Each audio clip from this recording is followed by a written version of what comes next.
for at komme med herud. Prøv lige at se en mærkelig fugl. Seemaen her stammer også fra Sydamerika. Der løber den rundt ude på græssavannerne, også inde i skoven, og jagter blandt andet insekter. Og I kan jo se, at den har lange ben. Det må altså betyde, at sådan en seema kan løbe lynhurtigt. Og det kan den også, men den er ikke så god til at flyve. Hvad gør man så, når man fanger insekter? Tænk lige på nogle gange, hvor svært det er at få en flue. Der har seemaen udviklet en helt speciel teknik.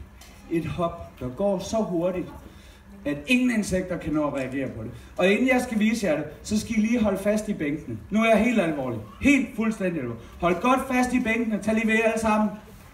Det er så I ikke lettere af begejstring, så går I jo glip af resten af showet. Det kan vi ikke have. Så er I klar? Hold godt øje. Henrik, prøv lige at se her. Er du klar til at vise det fantastisk? Siger Emma op. 3, 2, 1. Så er det! Så er det ikke. Gik det så hurtigt?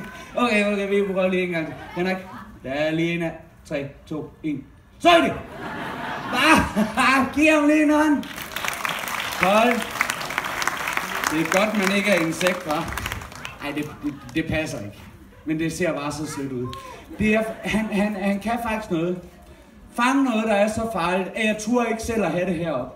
Jeg har fået hjælp fra en ude blandt publikum. Katja, prøv lige at rejse dig op en gang og vis alle sammen, hvad det er, hvor farligt dyr du er med.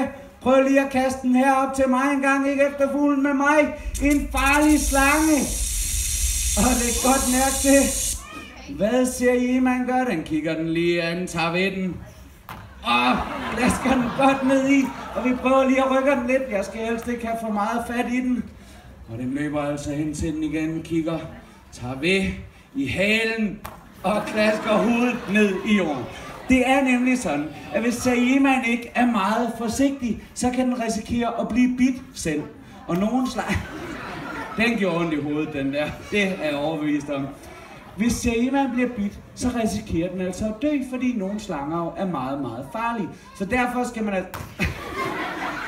Man skal hellere lige kaste den i jorden en gang for meget end en gang for lidt. Og når den er sikker på, at slangen er død, så sætter den sine store fødder ovenpå. Ja, det var det dødelige bid til nakken også. Sætter sine store fødder ovenpå, og så begynder den at rive slangen i bitte små stykker. Henrik, jeg tror simpelthen, den er død nu. Den er faktisk ud af plastik. Jeg tror, jeg beslutter mig for, at den er død. Men seemaens store talent er altså, at den kan fange og afmontere giftige slanger. Noget, som andre synes er farligt. Giv ham lige en stor hånd.